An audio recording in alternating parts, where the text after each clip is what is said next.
España es imposible que sea un lugar verdaderamente rico. Ese era el murmullo de desdén que anidaba en mi corazón. Soy Mary, tripulante de cabina en una prestigiosa aerolínea de Dubái. En medio del pánico más absoluto de un aterrizaje de emergencia, el lugar donde mis pies tocaron tierra fue el aeropuerto Adolfo Suárez Madrid-Barajas en España. En mi mente solo existían los desagradables recuerdos de una experiencia en Asia continental años atrás.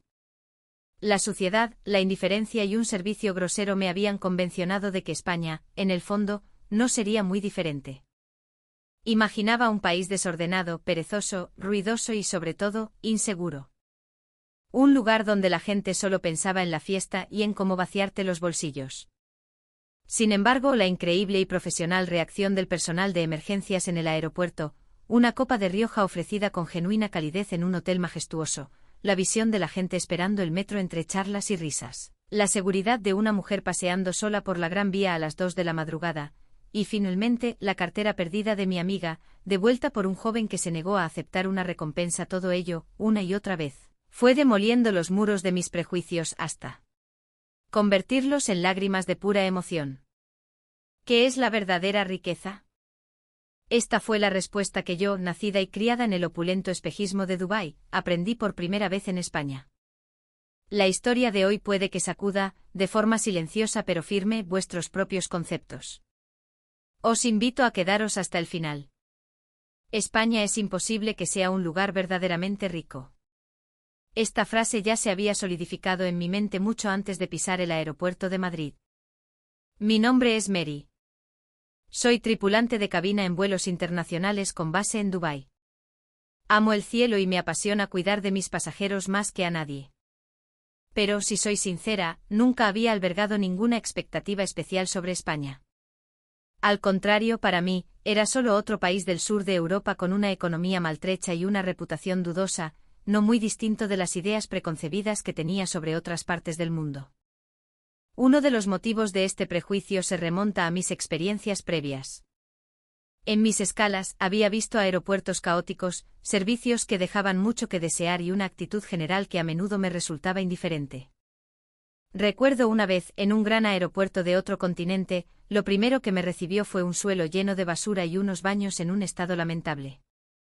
Los pasajeros y el personal se gritaban unos a otros con el ceño fruncido. Cuando me perdí y pedí indicaciones, recibí respuestas cortantes y gestos de impaciencia. Esa impresión se quedó grabada a fuego en mi memoria, persiguiéndome incluso después de convertirme en azafata. Además, en mis vuelos diarios, a menudo me sentía frustrada por el comportamiento de algunos pasajeros. Se levantaban de sus asientos asignados, bloqueaban los pasillos, hablaban a un volumen atronador y a los pocos minutos de pedirles amablemente que respetaran las normas, volvían a las andadas. Como tripulación debíamos mantener siempre una sonrisa y un tono educado, pero por dentro, suspiraba una y otra vez. A partir de estas experiencias había llegado a la conclusión, por mi cuenta y riesgo, de que un país como España, famoso por su relajado estilo de vida, sería un caos magnificado. A pesar de todo, sentía un orgullo inmenso por mi profesión. Recuerdo con claridad, como si fuera ayer, cuando tenía 10 años y volé por primera vez a Europa con mi familia. Una azafata se me acercó con una dulzura que me cautivó. Era pequeña y no encontraba el camino de vuelta a mi asiento desde el baño. Ella, con una sonrisa radiante, me tomó de la mano y me acompañó. Ese día su figura me pareció tan hermosa como la de una diosa celestial. Desde ese preciso instante el sueño de convertirme algún día en alguien como ella echó raíces en mi corazón. Por eso durante mis años de estudiante elegí los libros en lugar de las fiestas. Me concentré en aprender idiomas, geografía y relaciones internacionales, todo para poder dedicarme a un trabajo que conectara a personas de todo el mundo. Finalmente logré desplegar mis alas como tripulante de cabina en vuelos internacionales. Y así llegamos al vuelo de hoy, con destino a Hawái. Un día que debería haber terminado con sonrisas y el servicio habitual a los pasajeros, pero que sin que nadie lo supiera, se convertiría en el punto de inflexión más importante de mi vida. El avión despegó del aeropuerto de Dubái y navegaba plácidamente por un cielo de un azul intenso. Tras terminar el servicio de bebidas, suspiré suavemente y eché un vistazo a la cabina. Familias emocionadas por el viaje, jóvenes parejas que se sonreían con complicidad, empresarios leyendo en silencio mientras observaba estas pequeñas historias humanas, pensando que el día transcurriría sin incidentes. La puerta del destino se abrió de la forma más inesperada. Desde la cabina del piloto llegó un anuncio: estamos a punto de sobrevolar el espacio aéreo europeo. Apenas había terminado la frase cuando un estruendo ensordecedor provino del lado derecho del avión. El fuselaje se sacudió con violencia. Gritos de pánico resonaron en la cabina. Mi corazón se disparó. Todos, incluida yo, sentimos que algo iba terriblemente mal. Segundos después, la voz tensa del capitán volvió a sonar por los altavoces: hemos tenido una señal de fuego en el motor derecho. Hemos activado el sistema de extinción y apagado el motor. Actualmente continuamos el vuelo únicamente con el motor izquierdo. Por favor, mantengan la calma. Cambiaremos nuestro destino y realizaremos un aterrizaje de emergencia en el aeropuerto Adolfo Suárez Madrid-Barajas. En cuanto terminó el anuncio, la cabina se sumió en el caos. Los niños lloraban, los adultos palidecían. Incluso yo temblaba de pies a cabeza ante una emergencia de tal calibre, algo que nunca había vivido. Pero como tripulante de cabina, solo tenía una cosa que hacer: mantener la compostura para transmitir seguridad a los pasajeros. Tranquilos, por favor, está todo controlado. Confíen en nosotros, decía con una sonrisa forzada mientras recorría el pasillo, hablando con unos y otros. Pero en mi interior, una pregunta me atormentaba: ¿de verdad saldremos de esta? Aún así, una azafata debe mantener la calma hasta el final. En ese momento, no tenía ni idea de que lo que estaba a punto de presenciar en España en las próximas horas destruiría por completo mis prejuicios y me ofrecería una nueva respuesta a la pregunta de qué es la verdadera riqueza. El impacto en el lado derecho del avión nos había encogido el corazón a todos. El fallo de motor, simulado innumerables veces en los entrenamientos, era ahora una cruda realidad. Aunque las luces de la cabina seguían siendo suaves y brillantes, la atmósfera se había vuelto opresiva y tensa en un instante. La voz del capitán volvió a sonar: nos dirigimos al aeropuerto de Madrid-Barajas. La llegada está prevista en aproximadamente 40 minutos. Por favor, inclinen la cabeza, abróchense bien los cinturones y prepárense para la posición de impacto. La tensión de los pasajeros alcanzó su punto álgido. Las voces de la tripulación, indicando cómo adoptar la posición de seguridad, resonaban por toda la cabina. Yo también me agaché, repitiendo sin cesar: todo irá bien, aunque esa frase se parecía más a una plegaria para mí misma que a una certeza. Finalmente, a través de la ventanilla, apareció una hilera de luces: la pista del aeropuerto de Madrid-Barajas. Las luces de guía, perfectamente alineadas, parpadeaban como si nos dieran la bienvenida. Vamos a aterrizar. Agachen la cabeza, cuerpo encogido al máximo. En cuanto sonó el anuncio, toda la cabina se sumió en un silencio sepulcral, como si todos nos hubiéramos fundido en un solo ser. Contuvimos la respiración, esperando el momento en que el avión tocara tierra. Arrodillada en el suelo del pasillo con la cabeza gacha, recé con todas mis fuerzas: por favor, que aterricemos sanos y salvos. Al segundo siguiente el fuselaje se sacudió violentamente. Con el estruendoso chirrido de los neumáticos tocando el asfalto, el impacto recorrió todo mi cuerpo. Luego el rugido de los motores en reversa para frenar. Aferrada al cinturón, contuve el aliento aguantando. Justo en el instante en que el avión redujo la velocidad hasta detenerse por completo, de algún lugar surgió un aplauso. Primero una persona, luego varias, hasta que el aplauso resonó por toda la cabina. Mis lágrimas brotaron sin control. Fue la primera vez que sentí que algo tan mundano como estar vivo era un tesoro de valor incalculable. Pero mientras el alivio nos invadía, a la tripulación aún nos quedaba una tarea crucial: esperar a que todos los pasajeros evacuaran el avión de forma segura.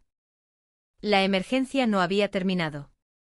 Y fue a partir de ese momento cuando el asombroso espectáculo del aeropuerto de Madrid-Barajas comenzó a desplegarse ante mis ojos. En cuanto se abrió la puerta del avión, las rampas de evacuación se inflaron y desplegaron a una velocidad de vértigo. Abajo, los equipos de emergencia de Barajas ya estaban preparados. Hombres con chalecos reflectantes de los bomberos, mujeres de protección civil con luces de guía rojas no sonreían, no mostraban pánico, sino una calma y una eficiencia que me dejaron sin aliento. Recibían a los pasajeros que se deslizaban por la rampa y los guiaban hacia unas filas previamente organizadas. Por aquí, tranquilos, despacio, se oía una mezcla de español e inglés. Un bombero, un hombre corpulento con una expresión serena, ponía una mano en el hombro de la gente y decía con voz firme pero cálida: tranquilos, ya estáis en tierra. Estamos aquí para ayudar. Sus movimientos eran fluidos, ordenados. Contuve la respiración. ¡Qué actuación tan rápida y sistemática! En mi mente aparecieron imágenes de emergencias en otros países, donde el personal de tierra corría de un lado a otro sin rumbo, sin nadie que dirigiera a los pasajeros, que se empujaban unos a otros. Por mucho que gritáramos, el caos no disminuía. Pero lo que veía ante mis ojos en Madrid Barajas era radicalmente diferente. Era simplemente otro mundo. Tanto madres con niños en brazos, como parejas de ancianos o adolescentes todavía pálidos por el susto, todos eran conducidos a una zona segura. Nadie quedó atrás. En ese preciso instante un sentimiento que incluso a mí me sorprendió brotó en mi interior: quizás este lugar es diferente. La profesionalidad y la humanidad del personal del aeropuerto me hicieron pensar eso. Finalmente el último pasajero se deslizó y la tripulación evacuamos. Cuando mis pies tocaron el suelo, aunque me dolían las rodillas, me levanté rápidamente y miré a mi alrededor. Se suponía que estábamos en el epicentro de una emergencia, pero reinaba un orden y una calma asombrosos. Un colega susurró a mi lado: «Madre mía, no me lo puedo creer». La evacuación ha sido impecable. Asentí en silencio. Como tripulante de cabina que ha visto muchos países, era la primera vez que presenciaba una preparación para proteger vidas tan perfecta y a la vez tan humana. Pero en ese momento solo estaba viendo la punta del iceberg. Durante los días que me vería obligada a permanecer en España, me esperaban innumerables sorpresas y emociones. Mientras la fresca brisa de la noche madrileña me acariciaba la cara, me pregunté en voz baja: ¿de verdad es España un lugar sin riqueza? Y esa pregunta me guiaría hacia una respuesta que sacudiría los cimientos de mis valores. Una vez dentro de la terminal, nos dieron mantas y bebidas calientes, y mi tensión comenzó a disminuir. Parece que nos quedaremos atrapados en España unos días. «Qué rollo, solo de pensarlo me aburro», suspiró una compañera. «El alojamiento que nos den será improvisado». «Seguro que es un hotel barato y sucio», añadió otra. Yo solo escuchaba en silencio. Era cierto que algunos de los alojamientos en los que me había quedado en otros países dejaban mucho que desear: inodoros atascados, duchas que solo echaban agua fría, incluso insectos en las habitaciones. La queja de mis compañeras era comprensible. Pero en mi mente persistía la imagen de los trabajadores del aeropuerto, moviéndose con una coordinación perfecta. El bombero que me miró a los ojos como diciendo «todo está bien» y la sonrisa de la mujer de Protección Civil que me entregó la manta diciendo «me alegro de que estéis todos a salvo». ¿Era España realmente así? Una pequeña duda comenzó a germinar en mi corazón, pero no dije nada. Finalmente nos subieron a un autobús que nos llevaría al hotel asignado. Mientras el autobús recorría la autopista de noche, miré por la ventanilla. Vi las luces de los edificios y las farolas perfectamente alineadas. Por alguna razón, esa vista me transmitió una extraña sensación de seguridad. El autobús se detuvo frente a un hotel cerca del aeropuerto. Siendo sincera, no tenía ninguna expectativa. ¿Qué se puede esperar de un hotel asignado de improviso tras una emergencia? Pero cuando las puertas del autobús se abrieron y vi el vestíbulo del hotel, me quedé atónita. Una iluminación no demasiado brillante creaba una atmósfera cálida y limpia. Un aire de elegancia clásica lo impregnaba todo. En ese momento, un empleado con un traje impecable salió a recibirnos. Imagino que estarán agotados después del susto del aterrizaje de emergencia. Por favor, esta noche descansen todo lo que puedan. Bienvenidos a Madrid. Me quedé helada. No solo el personal del hotel estaba al tanto de la situación, sino que nos recibían con palabras tan reconfortantes. Pero lo más sorprendente fue lo que nos ofreció a continuación. Sobre una pequeña bandeja de plata, había dos opciones: unas tazas de chocolate caliente espeso junto a unos churros, y unas copas de un vino tinto de color profundo. Un chocolate con churros para entrar en calor o, si lo prefieren, una copa de Rioja para calmar los nervios. Un delicado aroma a cacao y a vino llenó el aire. Sentí como la tensión que agarrotaba mi cuerpo comenzaba a disiparse. ¿Cómo podía un simple gesto de hospitalidad, una simple elección, hacerme sentir tan segura y cuidada? Tras hacer el check-in y subir a la habitación, las sorpresas continuaron. Al abrir la puerta, me envolvió un aroma a limpio. La habitación estaba impecable, todo parecía decir, queremos que te sientas cómoda. Sobre la mesilla de noche había una tarjeta escrita a mano. Con una caligrafía no perfecta pero esmerada, ponía en inglés, gracias por alojarse con nosotros hoy. En la nevera tiene bebidas a su disposición. Que descanse. Javier. Recordé la placa con el nombre del empleado que me había ofrecido el Rioja en el vestíbulo. Efectivamente ponía Javier. Se había tomado la molestia, en medio del ajetreo de registrar a toda la tripulación, de escribir tarjetas y dejarlas en nuestras habitaciones. Al pensar en ello, una calidez inconfundible me recorrió el pecho. Nunca imaginé que en un hotel al que llegaba por un aterrizaje de emergencia recibiría una atención tan detallada y humana. Escuché la voz de una colega en la habitación de al lado: tía, qué limpio está todo. Esto no está nada mal. Otra dijo: oye, pues va a ser que España es diferente, ¿no? Aquella noche dormí como nunca antes lo había hecho. Desde que empecé a trabajar como azafata, jamás había dormido tan profundamente después de una emergencia. Pero esto era solo el principio. Al día siguiente me esperaban visiones de España aún más impactantes. A la mañana siguiente me desperté con una increíble sensación de frescura. Normalmente el día después de gestionar una emergencia, el cuerpo sigue pesado por la fatiga, pero esa mañana sentía el cuerpo ligero, como si fuera otra persona. El sol de la mañana se filtraba por el gran ventanal, iluminando la habitación.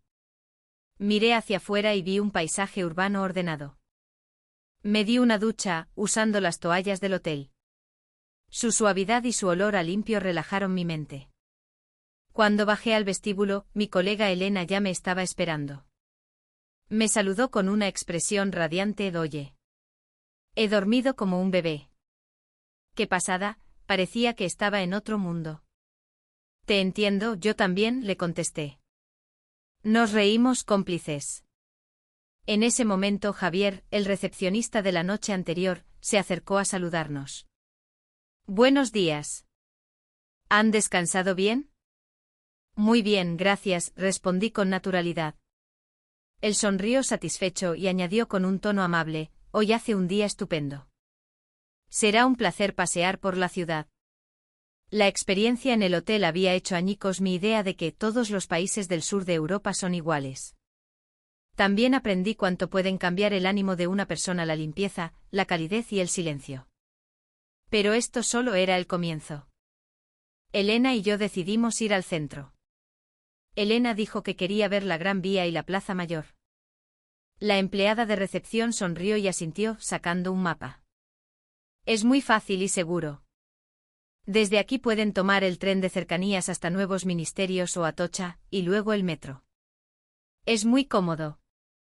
Con un bolígrafo rojo nos dibujó la ruta en el mapa, anotando incluso los nombres de las estaciones en inglés. Al llegar a la estación de metro me sorprendió la cantidad de señalización clara y en inglés. Había mucha gente en el andén esperando, pero nadie se colaba. Todos formaban filas ordenadas, aunque no en silencio.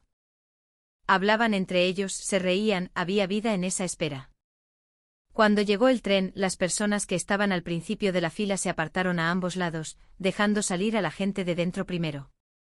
Nadie se movió hasta que el último pasajero bajó. Oye, mira eso, me susurró Elena, dándome un codazo. Parece una coreografía. Me quedé sin palabras. Acostumbrada a las estampidas de pasajeros para subir al avión, este comportamiento ordenado y cívico fue un choque cultural. Nadie les está dirigiendo, le susurré a Elena. Pero es como si todos compartieran una norma no escrita. Empecé a darme cuenta de que no se trataba solo de buena educación, sino de una especie de sabiduría social. Una cultura en la que todos piensan en el colectivo, no solo en sí mismos. Cuando el metro se puso en marcha, Elena sonrió. Ayer pensaba que España sería un desastre, pero ahora quiero ver más. Asentí en silencio. Yo sentía exactamente lo mismo. Salimos en la estación de Sol y caminamos hacia la Plaza Mayor. Elena y yo casi nos olvidamos de respirar. Ante nuestros ojos se desplegó la inmensidad de la plaza, con sus fachadas rojizas y sus soportales llenos de historia. Abajo la vida bullía, terrazas, artistas callejeros, gente paseando. Qué bonito, pensé con una emoción indescriptible. Una ciudad tan grandiosa, construida por el hombre, puede convivir en armonía con la vida de la gente. Esta armonía, quizás, era la prueba de la verdadera riqueza. La riqueza, tal vez, es esto, afloró la frase en mi mente. Dubái tiene los edificios más altos del mundo, resorts de lujo inimaginable, pero la estampa de Madrid tenía una fuerza diferente. Era una ciudad forjada por la vida acumulada de millones de personas, que aún así mantenía un orden y una armonía con su propia historia y su gente. Pero en medio de esa calma, ocurrió lo inesperado. Elena palideció y empezó a rebuscar frenéticamente en su bolso. Mi cartera. No está. Dijo que probablemente se le cayó al pagar un café o en el baño. La sangre se me heló. Sabíamos perfectamente lo peligroso que es perder la cartera en el extranjero. La desesperación comenzó a apoderarse de mí. En cualquier rincón del mundo, una cartera perdida es una cartera desaparecida para siempre. Esa era mi convicción. Pero estábamos a punto de presenciar otra forma de riqueza en España. Viendo a Elena al borde de las lágrimas, la llevé de vuelta a la cafetería y al baño, pero no encontramos nada. Justo cuando las lágrimas de Elena estaban a punto de desbordarse, oímos una voz suave detrás de nosotras. Oye, perdona. Al girarnos vimos a un chico joven de aspecto estudiantil, con una mochila a la espalda. Sostenía en la mano la cartera de Elena. Nos quedamos mudas. El chico dijo un poco sin aliento, se os ha caído ahí al lado de la fuente. Casi no os alcanzó. Dentro estaba todo intacto. No faltaba ni un euro ni una tarjeta. Elena abrazó su cartera y rompió a llorar, esta vez de alivio. No me puedo creer que esto sea real, sollozaba. Mientras observaba la escena, una calidez inmensa inundó mi corazón. En la mayoría de los países del mundo, una cartera perdida es una oportunidad para el ladrón. Pero en España, un joven estudiante había corrido para devolver lo que no era suyo. Intentamos darle una recompensa, 20 euros. Él la rechazó casi ofendido. No, ¿qué dices? Para nada. Faltaría más. Hoy por ti, mañana por mí. Sonrió, se despidió con un gesto y se perdió entre la multitud. Sentí una conmoción profunda. Esto no era el acto de una persona bondadosa aislada, era la prueba de que la honestidad y la integridad estaban arraigadas en esta sociedad. Después de aquello, decidimos pasear por la noche por la Gran Vía. Las luces de los teatros brillaban, las calles estaban llenas de gente. Al principio sentí algo de inquietud. En algunos países de Oriente Medio o incluso de Europa, es impensable que tantas mujeres salgan solas por la noche. Pero miré a mi alrededor y vi a chicas jóvenes caminando solas mientras miraban sus móviles, mujeres con bolsas de la compra dirigiéndose al metro después del trabajo. Todas parecían relajadas, felices. Nadie sentía miedo. Mary, mira cuánta gente va sola, dijo Elena asombrada. Reuní valor y le pregunté a la empleada de una tienda, perdona, ¿no es peligroso para una mujer caminar sola por aquí de noche? Ella sonrió y respondió, los extranjeros siempre preguntáis eso. Yo trabajo aquí todos los días y vuelvo a casa sola de madrugada, y nunca he sentido miedo. Además, mira allí. Su dedo señaló a una pareja de la policía que patrullaba tranquilamente. Siempre hay policía vigilando, así que nos sentimos muy seguras. Me quedé paralizada. Esa sensación de seguridad en la vida cotidiana era algo que no había experimentado en ningún otro país. Elena susurró conmovida, España no ha dejado de sorprendernos. Y sus palabras eran la pura verdad. Desde el aterrizaje de emergencia hasta ese momento, España había demolido nuestras ideas preconcebidas, siempre para bien. Esa confianza se consolidó aún más al día siguiente. Antes de volver al aeropuerto, fuimos a usar el baño de la estación de metro de Sol. Me había preparado mentalmente para encontrarme con algo sucio. Pero al empujar la puerta, no pude evitar exclamar en voz baja, imposible. Era un espacio increíblemente limpio. El suelo de baldosas blancas no tenía ni una mancha. Los inodoros y los lavabos brillaban, el papel higiénico estaba repuesto, e incluso había un pequeño rincón con un espejo grande para retocarse el maquillaje. Elena se paró frente al espejo y dijo emocionada, ¿hasta cuándo nos va a sorprender España? Me eché a reír. Sí, España había destruido por completo nuestros prejuicios. Y este último golpe en el baño de una estación de metro superaba con creces nuestra imaginación. Acerqué las manos al lavabo y observé cómo el agua tibia salía automáticamente. La riqueza, quizás, es esto. No son los rascacielos de lujo ni los centros comerciales gigantes. Es el corazón que se preocupa por los demás, la limpieza que se mantiene incluso en el rincón de una estación de metro. La acumulación de estas pequeñas cosas sostiene a toda la sociedad, creando seguridad y confianza. Esa es la riqueza de este lugar. Cuando subí de nuevo al avión de regreso a Dubái, me senté en mi asiento con un ánimo completamente diferente. De ser una persona que creía que España es imposible que sea un lugar rico, ahora mi corazón estaba lleno de una calidez y una convicción firmes. Miré las luces de la pista por la ventanilla, rememorando todo lo vivido. ¿Qué es la riqueza? Siempre había pensado que era el poder económico y el lujo visible. Pero la riqueza que vi en España era completamente diferente. Nacía del cuidado por los demás, de las normas establecidas para mantener el orden, de la sabiduría de pensar en el colectivo. Todo ello impregnaba a la sociedad, haciendo de España un lugar seguro y habitable, algo difícil de encontrar en el mundo. España es verdaderamente rica, me susurré. Esa riqueza no se puede comprar con dinero ni con petróleo. Es la honestidad, la bondad y el sentido del orden arraigados en el corazón de la gente. Esa es la verdadera riqueza. Ahora, quiero preguntarle a cada uno de vosotros, para ti, ¿qué es la riqueza? De este breve viaje, la única respuesta que obtuve fue esta: la riqueza reside